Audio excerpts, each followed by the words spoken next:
Tapi sebelum ada itu keluar gitu ya, ada kejadian apa yang dialami sama Mona Lisa? Mungkin mulai nggak enak badan gitu, 1 atau 2 hari sebelumnya gitu.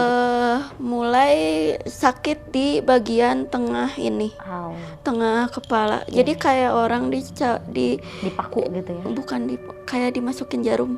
Sakitnya kecil tapi kayak yang terus-terusan. Gitu. Oke, dan akhirnya itu muncul sendiri. Iya, muncul yang dilakukan sendiri. Mona itu kayak gimana?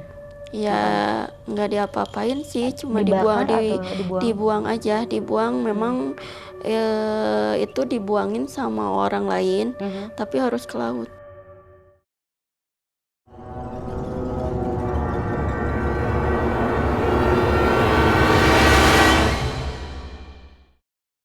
Ini merinding karena mungkin ini juga bisa jadi pelajaran untuk wargi Dahlia semuanya ya. Kalau suatu saat di rumah ataupun dimanapun itu menemukan gumpalan yang seperti itu yang tadi isinya seperti itu, lebih baik jangan dibuka sendiri, tapi dibawa saja dulu, berikan kepada ahlinya gitu ya untuk diberikan tindakan selanjutnya. Iya.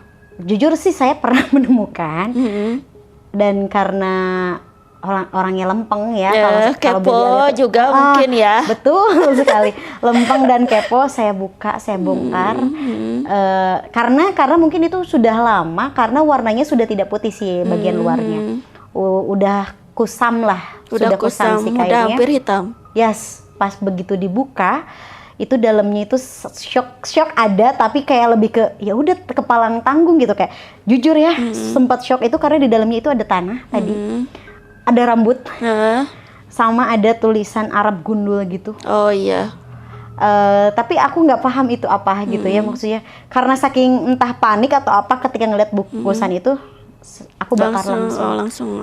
Aku langsung bakar. Sempet di awal itu nggak bisa kebakar.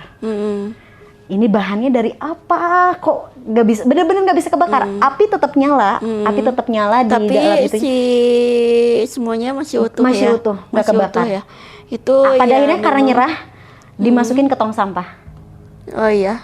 Tapi nggak sakit kan?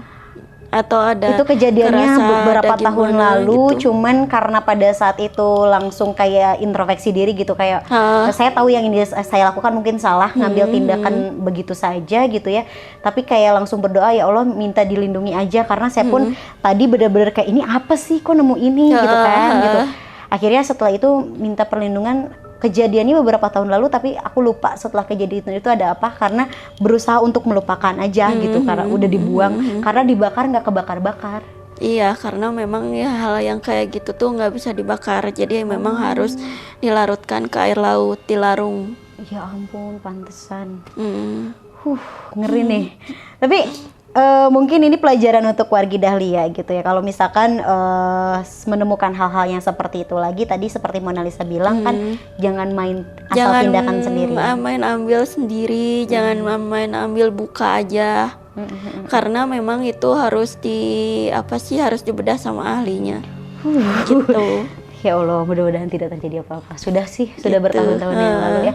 Tapi Mona pada akhirnya Mona bisa merasakan nggak ketika ada kiriman itu gitu ya? Mona sendiri bisa tahu nggak kayak ini sakit dari badan situ gitu? Tapi ya memang selalu ada akhirnya mimpi dan lewat orang tersebut kayak gitu. Oh gitu, kayak dikasih kode gitu. Kayak dikasih kode.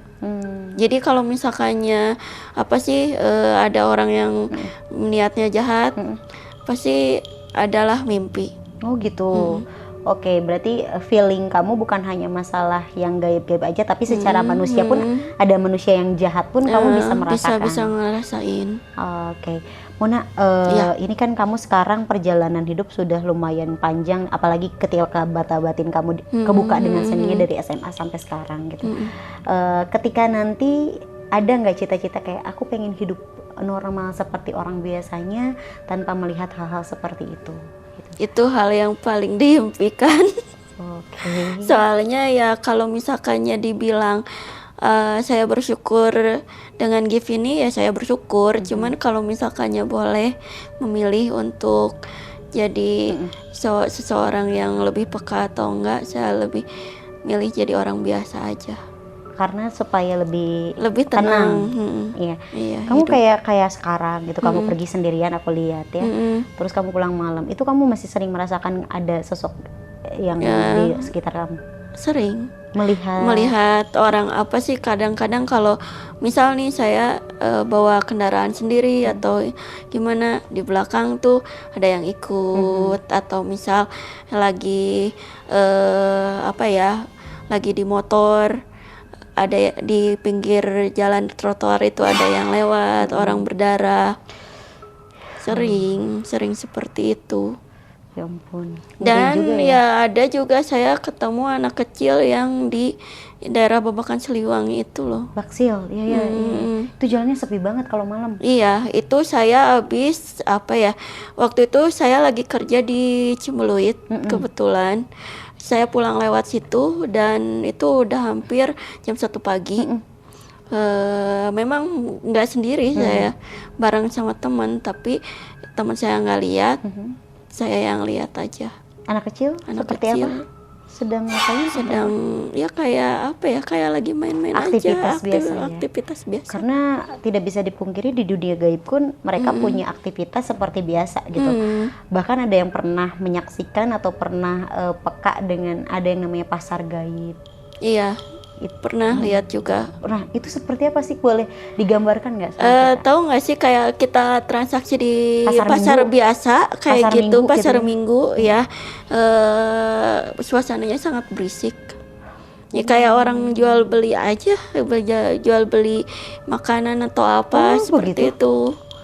Yang aku lihat ya, cuman nggak tahu kan, orang-orang beda-beda ya ngelihatnya, cuman lebih berisik, lebih apa ya, lebih, karena waktu itu saya sempat apa ya, nginep di hotel, di salah satu hotel, dan itu entahlah, saya juga nggak tahu, tapi berisik banget gitu. Berisiknya tuh bukan dari klub atau apa gitu, tapi Orang memang interaksi orang gitu ya? interaksi orang kayak di pasar, berisik banget itu. Ngomongin interaksi nih, kamu pernah nggak ada mungkin ketemu sama makhluk gaib gitu ya? Entah itu di jalan atau di mana? Ada kata-kata yang dia keluarkan atau ada obrolan? Karena kan kamu ini punya kemampuan anak kristal. Ada. Pengalamannya boleh dibagi sama kita waktu Kalau hal yang itu kebetulan di rumah sendiri. kapan? Itu ada perempuan namanya Siti. Oke. Dia bunuh diri di tahun berapa saya lupa, tapi saya ngeliat bajunya sih tahun 30-an. Itu merinding itu. apa sih, dia pribumi, bukan ini, Bukan orang bukan Belanda atau gimana. Namanya Siti, dan dia pernah berpesan ke saya jangan bunuh diri, karena bunuh diri itu sakit, dan kamu kalau mau bunuh diri lihat saya, dia bilang kayak gitu. Ya, karena yang bunuh diri kabarnya nih ya, dari beberapa pengalaman cerita orang-orang yang bisa melihat hal seperti itu, mereka tidak diterima langit dan bumi gitu katanya. Dan nyangkut di dunia. Jadi kayak mendapat siksaan sepanjang masa. Saya nggak tahu sih siksaannya seperti apa itu, tapi dia selalu bilang kayak gini, aku tuh pengen pulang tapi nggak bisa, nggak tahu arah. Iya, jadi yang pandangan dia itu gelap. Iya, beberapa kali Bibialia sih mendengar seperti itu gitu. Kayak kan kehidupan setelah ini masih ada kehidupan berikutnya ada. Kan gitu. Orang yang meninggal tuh ada step-stepan berikutnya. Ada. Nah, yang bunuh diri itu seperti kalau dibilang di dunia nyata mah kayak nyasar, nggak tahu arah harus kemana, tapi semua gelap gitu. Iya, betul. Dan katanya selalu dihantui rasa sakit gitu ya. Bukan dihantui rasa sakitnya, tapi mereka tuh mengulang kejadian yang sama. Gitu. Jadi kalau misalkannya dia bunuh diri dengan menyayat nadinya, dia akan terus-terusan menyayat nadinya. Jadi kejadiannya itu terus berulang sampai dia memang sudah waktunya pulang. Karena bunuh diri ibaratnya bisa dibilang belum waktunya kamu pulang, tapi kamu sudah mengakhiri hidup kamu. Iya, gitu. Kayak gitu. Wow, ngeri juga ya. Ini jadi pelajaran yang berharga juga ya. Dan saya di beberapa gedung bekas tuh pernah juga syuting apa gitu, saya lupa. Tapi saya ngelihat orang ya menjatuhkan diri beberapa kali. Itu berkali-kali menjatuhkan diri. Itu posisinya malam juga, jam 12-an. Wow. Pantes ya, bunuh diri itu dilarang di semua agama ya. Agama manapun itu melarang yang namanya bunuh diri, dan ternyata efeknya itu seperti itu gitu. Karena memang ibaratnya jatah umur kamu tuh belum selesai di dunia. Gitu. Jadi harusnya ya bisa menyelesaikan dulu baru ya yuk pulang gitu. Tapi ini di luar kemampuan kita gitu ya. Mungkin ada beberapa orang yang beranggapan bahwa dengan dia bunuh diri pun itu berarti takdirnya dia seperti itu, sudah cukup sampai di situ gitu ya ibaratnya. Tapi kan mungkin secara masalah umur sebetulnya sudah ditentukan sama yang Maha Kuasa gitu. Tapi caranya kamu berpulang, kalau kamu sendiri yang menentukan gitu, ya itu bisa dibilang belum waktunya kamu sudah melangkahi takdir Tuhan gitu kan. Jadi ya dengan ceritanya Mona Lisa yang sangat berharga tadi, mudah-mudahan ini jadi pelajaran buat kita semua. Itu mungkin jadi salah satu alasan kenapa bunuh diri itu dilarang di semua agama manapun. Karena seperti sosok yang berinteraksi dengan Mona Lisa, bahwa dia sampai detik ini pun masih merasa kesakitan. Iya, masih merasa kesakitan.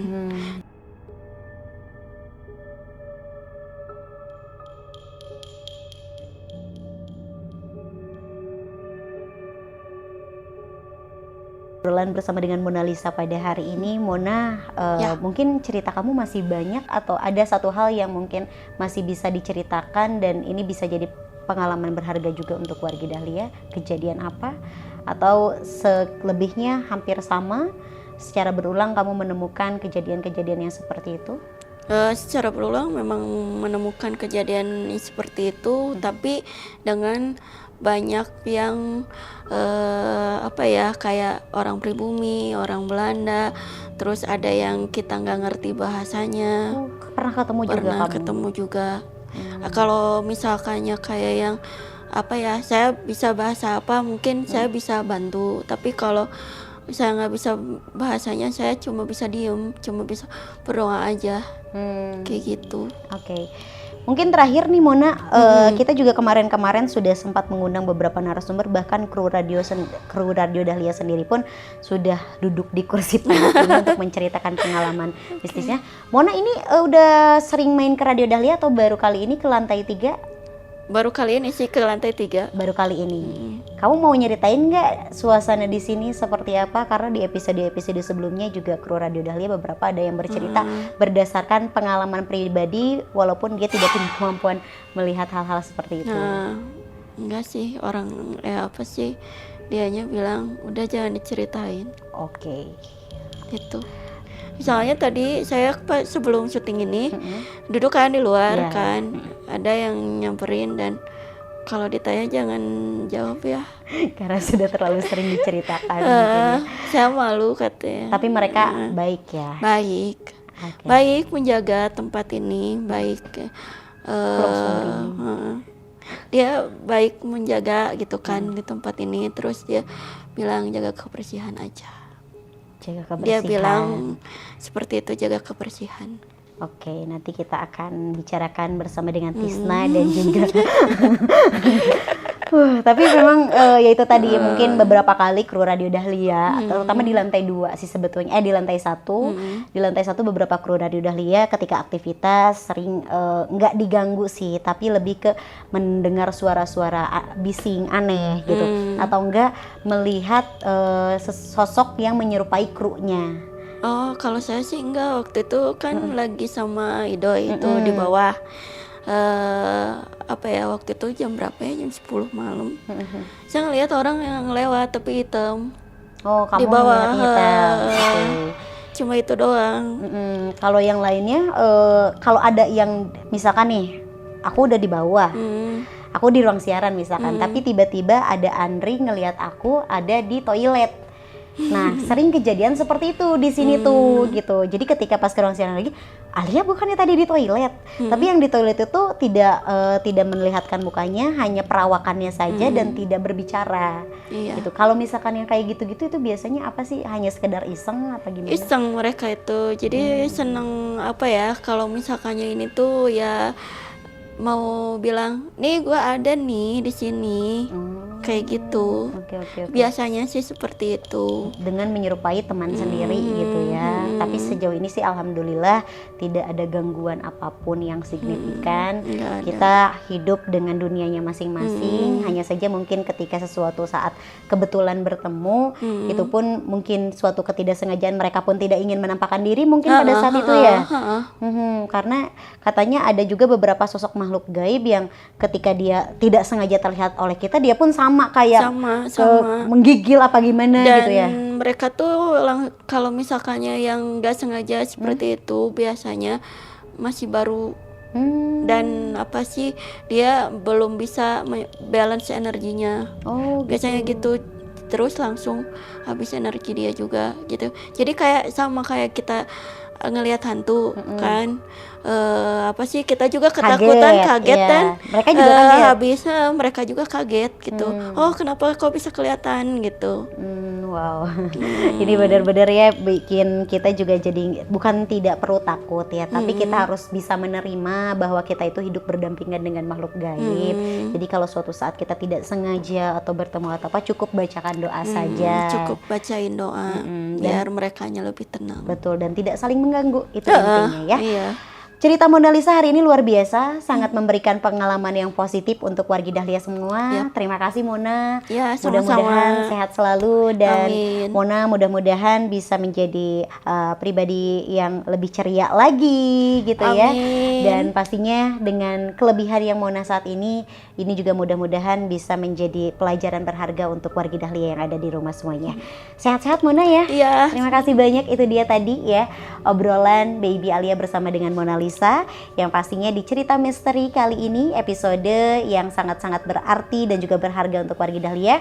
Mudah-mudahan ada manfaat yang bisa diambil, dan untuk wargi Dahlia yang sekali lagi punya cerita-cerita seputar mistis ataupun cerita-cerita pengalaman gaibnya yang terjadi di lingkungan sekitarnya wargi Dahlia, bisa kirimkan ceritanya di bawah ini ya, di link yang ada di bawah ini. Karena nanti mungkin salah satu ceritanya wargi Dahlia bisa menjadi pelajaran yang berarti untuk wargi Dahlia yang lainnya. Saksikan kembali nanti episode berikutnya ya di Misteri Radio Dahlia FM. Baby Alia pamit.